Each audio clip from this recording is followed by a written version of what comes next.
ترجمان محمد شاہ صلوات اللہ علیہ اپنے فرمان میں فرماتے ہیں کہ مولا مرتضی علی ظاہر میں دنیا بہانے چھوٹے تھے، قد کے بھی چھوٹے تھے، لیکن جب کوئی ان کا بندہ مومن پکارتا تھا تو دنیا کے ایک کونے سے دوسرے کونے پر پہنچ جاتے تھے۔ لا فتح الا علی لا سیف الا ذوالفقار میں یوں تو ظاہری باتیں ہیں، لیکن اس کی جو حقیقت ہے وہ اس کا باطنی مطلب ہے۔ فتح یعنی جوان کہتے ہیں اس کو جو امامت کے لائق ہو، اور ذوالفقار کہتے ہیں معجزات کو، میراکلز کو۔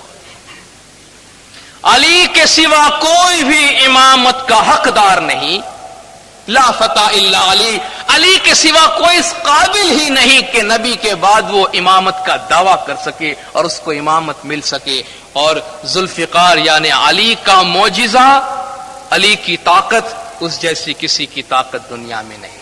بظاہر مولا مرتضی علی نے جو دنیاوی طاقتیں بتائیں، ممکن ہے دنیا میں ایسے بہت سے پہلوان بھی ہو جائیں جو کہیں کہیں اپنے جسمانی کرتب دکھا دے، لیکن جو روحانی جوہر، جو روحانی معجزہ، جو روحانی طاقت مولا مرتضی علی کا معجزہ ہے، اس جیسا معجزہ کسی کا بھی نہیں۔ لا فتح الا علی لا سیف الا ذوالفقار، توسلوا عند المصائب بمولاکم الحاضر الموجود شاہ کریم الحسینی، مصیبتوں کے وقت، تکالیف کے وقت اپنے حاضر اور موجود امام شاہ کریم الحسینی کا سہارا لو، شاہ کریم الحسینی کا وسیلہ مانگو۔ جب بھی کوئی تکلیف آئے مولا کا فرمان ہے تم ہمیں یاد کرو۔ سوامی تمہارا نام نہ پرتاپے ہوں جاؤں سورگ مائے، تیاں کیٹلاک چور آڈا بیٹھا، تے تمہارا نام تھی دور اجتھائے۔ کوئی بھی تکلیف ہو، کوئی بھی مصیبت ہو، امام زمان کا وسیلہ لو۔ خدا قرآن میں کہتا ہے یا ایھا الذین آمنوا اتقوا اللہ وابتغوا الیہ الوسیلہ، اے ایمان والو اللہ سے ڈرو اور اس تک پہنچنے کے لیے ایک وسیلہ تلاش کرو۔ ہم سے یہ کہا گیا جب بھی کوئی تکلیف آئے، جب بھی کوئی مصیبت آئے تو اپنے امام زمان کا وسیلہ لو، اپنے امام زمان کا سہارا لو۔ اللہم لک سجودی و طاعتی، اے ہمارے اللہ ہمارے سجدے اور ہمارے تابعداری تیرے لیے ہے۔ بسم اللہ الرحمن الرحیم، دعا کے چوتھے پارٹ میں تابعداری اور فرمان برداری کی بات ہے۔ پہلے پارٹ میں ہم نے اللہ کی تعریف کی، دوسرے پارٹ میں ہمیں یہ شناخت کروایا گیا، یہ حکم دیا گیا کہ اولو الامر اور امام مبین کو اپنے دماغ میں رکھو۔ تیسرے پارٹ میں ان کی تعریف کروائی گئی، ان کا انٹروڈکشن کروایا گیا کہ وہ کون ہے، تاریخی طور پہ بتایا گیا۔ اب چوتھے پارٹ میں یہ کہا جاتا ہے کہ جب تم نے ان کو پہچان لیا تو اب اس کی تابعداری کیسے ہونی چاہیے۔ ان الذین یبایعونک انما یبایعون اللہ، تحقیق جو اے رسول تیری بیعت کرتے ہیں وہ اللہ تعالی کی بیعت کرتے ہیں۔ ید اللہ فوق ایدیہم، ان کے ہاتھوں پہ اللہ تبارک و تعالی کا ہاتھ ہے۔ فمن نکث فانما ینکث علی نفسہ، جس نے اس بیعت کو توڑا تو اس نے گویا اپنی ذات پہ بیعت کو توڑا، اپنے آپ کو نقصان کیا۔ ومن اوفا بما عاہد علیہ اللہ فسیؤتیہ اجرا عظیما، جس نے اس وعدے کو پورا کیا جو اس نے اللہ تبارک و تعالی کے ساتھ کیا ہے تو ان قریب اللہ اس کو بہت بڑا اجر دے گا۔ اس قرآنی آیت کا بظاہر تاریخی پس منظر یہ ہے کہ 6 ہجری کو نبی صاحب حج کرنے کے واسطے مکہ سے مدینہ سے مکہ کی طرف آئے۔ مکہ والوں نے آپ کو راستے میں روکا اور مکہ والوں کے ساتھ آپ کی بات چیت ہوتی رہی۔ آپ نے اپنے ایک ساتھی حضرت عثمان کو بات چیت کرنے کے لیے بھیجا۔ پیچھے سے یہ افواہ اڑی کہ حضرت عثمان جو ہے وہ قتل کر دیے گئے ہیں، تو آپ نے لوگوں کو جمع کیا کہ حضرت عثمان کے خون کا بدلہ مجھے لینا ہے، آؤ تم مجھ سے بیعت کرو کہ اس خون کا بدلہ لینے کے لیے آخری دم تک تم میرے ساتھ لڑو گے۔ تو لوگوں نے ایک درخت کے نیچے رسول صلی اللہ علیہ وسلم کے ہاتھ پر بیعت کی۔ قرآن شریف بیعت کے عنوان سے بھرا ہوا ہے، نبی صاحب کی پوری زندگی بیعت کے عنوان سے بھری ہوئی ہے۔ جس طرح میں پہلے عرض کر گیا اسلام سپردگی کا نام ہے. میں نے عرض کیا تھا پہلے، یہ پوری کائنات اسلام کے مطابق مسلم ہے، کیونکہ سب خدا کے آگے جھکی ہوئی ہے. کل لہو قانتین، ہر چیز اس کے آگے جھکی ہوئی ہے. اس لیے اسلام کی یہ تعلیم ہے کہ جب کوئی شخص اسلام قبول کرتا ہے، مسلمان بنتا ہے، تو جس پیغمبر یا امام کو وہ مانتا ہے، پہلے اس کے پاس جا کے یہ قول کرے کہ میں آپ کے فرمان پہ تادم حیات قائم رہوں گا. تو نبی صاحب اپنے دور میں لوگوں سے اسلام کی بیعت لیتے تھے، اچھے اعمال کی بیعت لیتے تھے. بیعت کا مطلب ہے بیچنا اور خریدنا دونوں. بیعت کا مطلب صرف بیچنا نہیں ہے. جب آپ کوئی چیز بیچتے ہیں تو جب تک سامنے والا خریدتا نہیں ہے تب تک آپ بیچ نہیں سکتے، چونکہ بیچنے کے معنی میں خریدنا خود بخود آتا ہے. آپ اکثر ٹیلی ویژن پہ دیکھتے ہیں دو ملک یا دو کمپنی کے نمائندے آپس میں کچھ ایگریمنٹ کرتے ہیں، اس پہ دستخط کرتے ہیں، دستخط کرنے کے بعد وہ آپس میں ہاتھ ملاتے ہیں. یہ جو ہاتھ ملانے کا طریقہ ہے اس کو اسلام میں بیعت کرتے ہیں. یعنی دو پارٹیاں کسی بات پہ آپس میں متفق ہوتی ہیں.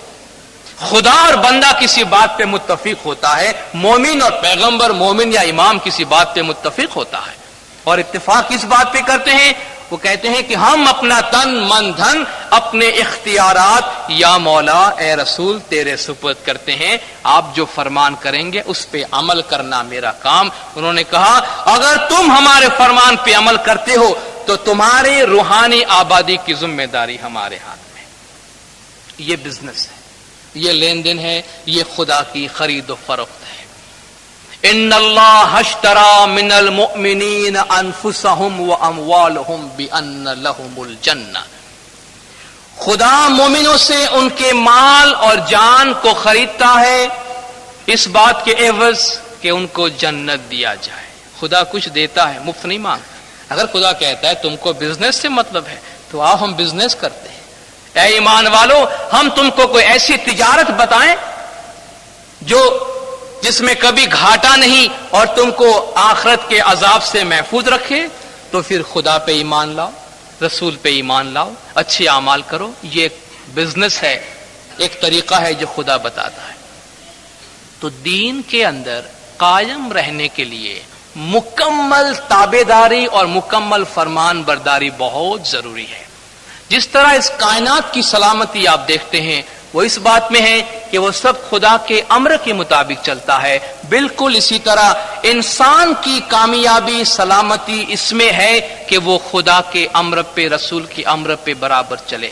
آپ نے کبھی دیکھا ہے کہ کوئی چرواہا ہے، بہت ساری بکریاں چرانے کے لیے لے جاتا ہے.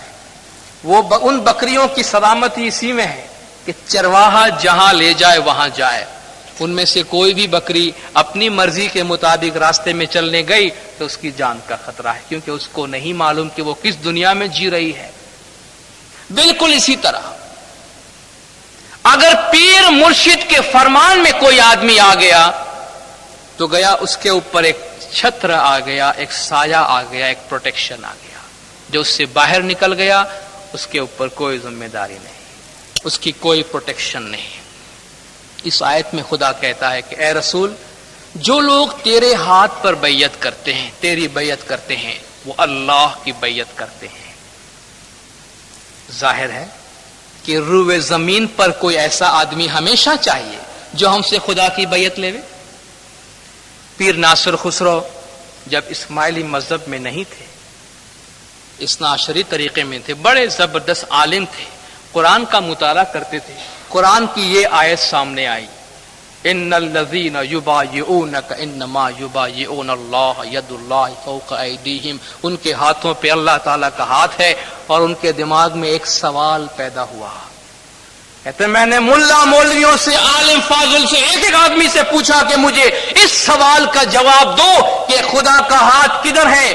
اگر تم کہتے ہو آج خدا کا ہاتھ نہیں ہے تو مجھے اس سوال کا جواب دو کہ میرا نصیب خراب کیوں، میرا کیا قصور، میں اتنا بد نصیب کیوں کہ مجھے اس دور میں جنم دیا گیا کہ جہاں خدا کا ہاتھ موجود نہیں اور رسول کے وقت میں جو لوگ پیدا ہوئے تھے انہوں نے کون سے ایسے اچھے کام کیے تھے کہ ان کو رسول کا ہاتھ نصیب ہوا اور مجھے نہیں ہوا؟ جواب دو۔ کہتے میں خدا کو ظالم کہنے کو تیار نہیں، خدا کا انصاف کا تقاضا یہ ہے کہ زمین پر اللہ کا ہاتھ جو رسول کا ہاتھ ہے وہ انسان تک اس کی رسائی ہونی چاہیے، موجود ہونی چاہیے۔ کہتے بس میں پریشان ہو گیا، مجھے خواب میں آگاہی ملی، مجھے خواب میں رہنمائی ملی کہ جاؤ اس طرف، وہاں تم کو سب ملے گا۔ کہتے میں نے اپنے سفر کا آغاز کیا، نکلے، تلاش میں نکلے، اور خدا خود کہتا ہے وَمَن يُجَاهِدُ فِينَا لَنَهْدِيَنَّهُمْ سُبُلَنَا، جو میرے راستے میں جد و جہد کرتا ہے میں ان کو راستہ بتاتا ہوں۔ پھر حسن کبیر دن گنان سڑایا، یاران جینے ڈھونڈیا تینے شاہ پایا، جس نے ڈھونڈا اس نے پایا، من جد وجد، جس نے ڈھونڈا پایا، جوئندہ یابند ہے، جو کوشش کرتا ہے ڈھونڈتا ہے اس کو ملتا ہے۔ آپ تلاش میں نکلے اور امام مستنصر باللہ علیہ الصلوۃ والسلام صلوات اللہ علیہ کے قدم میں پہنچے کہ یہ وہ نورانی ہستی ہے کہ جس کا ہاتھ خدا کے ہاتھ کے طور پہ میرے پاس موجود ہے۔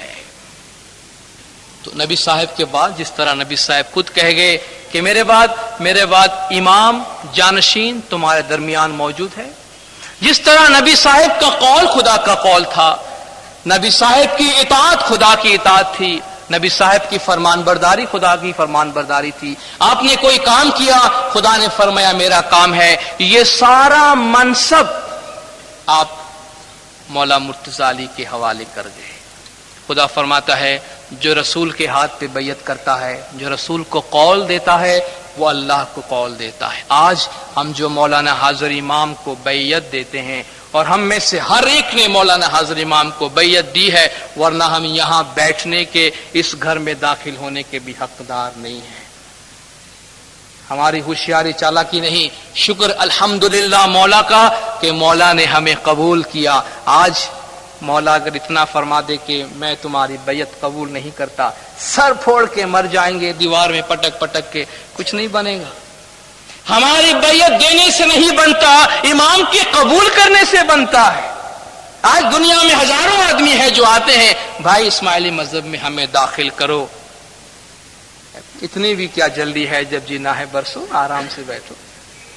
توبہ کا دروازہ کسی زمانے میں خدا فرماتا ہے بند بھی ہو جاتا ہے، اتنی آسانی نہیں، یہ مولا کا کرم ہے۔ سرکار سلطان صلوات اللہ علیہ اپنے فرمان میں فرماتے ہیں کہ تم ہماری بیعت کرتے ہو، پھر پوچھتے ہو اس کا مطلب کیا ہے، ہم تم کو سمجھاتے ہیں۔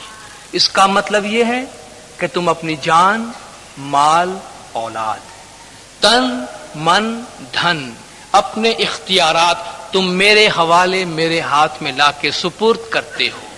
پہلے زمانے میں جب لوگ کانکڑ باندھنے کے لیے، کانگوا بھرنے کے لیے، بیعت کے لیے جاتے تھے، مذہب میں داخل ہونے کے لیے، اس کا ایک طریقہ یہ تھا، جو بیعت کا طریقہ رسول کے وقت میں بظاہر شروع ہوا، آج تک ہمارے طریقے کے اندر زندہ اور قائم اور پریکٹس کی جاتی ہے کہ جب مرشد کے پاس، پیر کے پاس حاضر ہوتے تھے ہاتھ باندھ کے، تو مذہب میں قبول کرنے والا دائی یا پیر پانی کے اندر اپنے ہاتھ کو ڈبو کے، انگلی ڈبو کے، اور جو مذہب میں داخل ہونے آتا تھا اس کے ہاتھ کے چاروں طرف ایک رنگ بناتا تھا، ایک دائرہ بناتا تھا کہ ہم نے تم کو گرفتار کر لیا ہے، تم ہماری تابعداری میں، ہماری فرمان برداری میں آ گئے ہو، تمہارے اختیارات، تمہاری فریڈم، تمہاری آتھورٹی سلب کر لی گئی ہے۔ آج کوئی انسان مجرم ہوتا ہے، اس کو گرفتار کیا جاتا ہے تو کیا کرتے ہیں؟ آپ اس کے ہاتھ باندھ دیتے ہیں۔ ہاتھ کا باندھ دینا گویا اختیارات کو چھوڑ دینے کی علامت ہے۔ ہم تو وہ تقصیردار بندو سرتا پاگنگار، یہ جو ہاتھ باندھنا ہے یہ ایک سمبولک لینگویج ہے، ایک علامتی زبان ہے کہ یا مولا آپ کے حضور میں آیا ہوں اپنے سارے اختیارات ختم کر کے۔ فرماتا ہے خدا کے جو بیعت کر کے بیعت کو توڑتا ہے وہ اپنی جان پہ توڑتا ہے۔ مولا فرماتے ہیں بیعت کا توڑنا کیا ہے؟ تم اپنے زمانے کے امام کو قول دیتے ہو، کہ یا مولا تادم حیات آپ کی فرمان برداری کریں گے، پھر باہر جا کے تم ہماری نافرمانی کرتے ہو تو تم بیعت توڑ دیتے ہو۔ مولا نے فرمایا اگر تم اپنا دیا ہوا قول پورا کرو گے، یعنی ہماری تابعداری میں، ہماری فرمان برداری میں رہو گے، تو ہم بھی تم کو وچن دیتے ہیں۔ جس طرح خدا کہتا ہے تم سے جان مال خریدتا ہوں، تم کو جنت دیتا ہوں، مولا فرماتے ہم تم سے فرمان برداری کا قول لیتے ہیں، ہم سامنے تم کو قول دیتے ہیں کہ قیامت کے دن ہم بھی تمہارا ہاتھ پکڑیں گے، تمہارا ہاتھ نہیں چھوڑیں گے۔ ہمارے فرمان پہ عمل کرنے والے کو مولا فرماتے ہیں ہم فرمان کرتے ہیں، گواہی دیتے ہیں کہ اگر تم نے ہماری تابعداری کی تو دوسری دنیا میں ہم بھی تمہارا ہاتھ نہیں چھوڑیں گے۔ قیامت کے عذاب کا بہت ڈر ہے، ایسے عذاب سے ہم اپنے ایسے روحانی بچوں کو محفوظ رکھیں گے۔ کن کو؟ کہ وَمَنْ أَوْفَى بِمَا عَاهَدَ عَلَيْهُ اللَّهُ فَسَيُؤْتِيهِ أَجْرًا عَظِيمًا، جو اللہ تعالیٰ کو دیے ہوئے اپنے وعدوں کو پورا کرے گا، خدا فرماتے ان قریب اس کو بہت بڑا اجر، بہت بڑا بدلہ دیا جائے گا۔ جب ہم قرآن شریف کی یہ آیت اپنی دعا میں پڑھتے ہیں تو یہاں یہ تعلیم دی جاتی ہے کہ فرمان برداری، سپردگی، تابعداری ہمارے طریقے کی بنیاد ہے۔ اس لیے جب فرمان کی بات آتی ہے ساری چیزیں ایک طرف چھوڑ دی جاتی ہے کہ بھئی یہ فرمان ہے، فرمان کے سامنے ہماری عقل نہیں چلتی، کیونکہ النبی اولا بالمؤمنین من انفسہم، نبی مومنوں پر خود اپنی ان کی جان سے زیادہ اختیار رکھنے والا ہے۔ دعا کے اس پاٹ کو پڑھتے ہوئے یہ پیغام ملتا ہے، دین میں 3 مرتبہ ہم یہ کہتے ہیں کہ ہم نے خدا کو وچن دیا ہے، خدا کے ہاتھ پہ ہم نے وچن دیا ہے، خدا کے ہاتھ پہ ہم نے بیعت کی ہے، تو اس کی تابعداری اور اس کی فرمان برداری سے باہر جانے کی کوئی گنجائش نہیں۔ اس کے بعد ہم دعا کی طرف رجوع ہوتے ہیں۔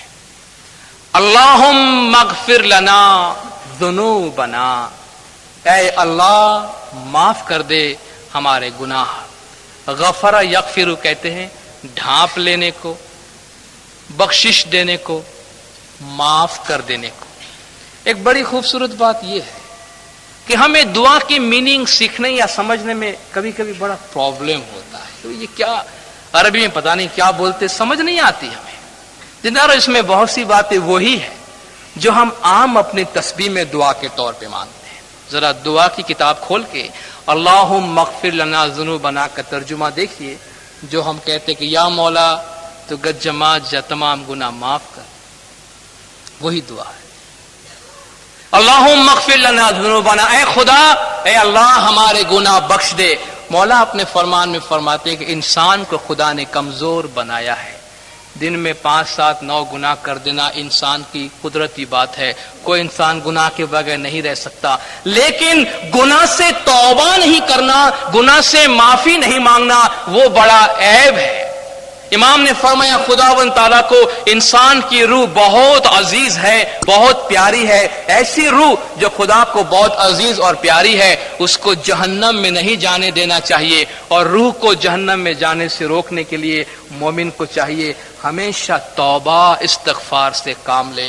قرآن میں خدا نے ایک بڑی خوبصورت بات کہی ہے، خلق الانسان ضعیفا، انسان کمزور ہے، خدا انسان کے گنہگاری سے ناراض نہیں ہوتا ہے، گناہ پہ جو مصر رہتا ہے، گناہ پہ جو ڈٹا ہوا رہتا ہے، خدا اس سے ناراض ہوتا ہے۔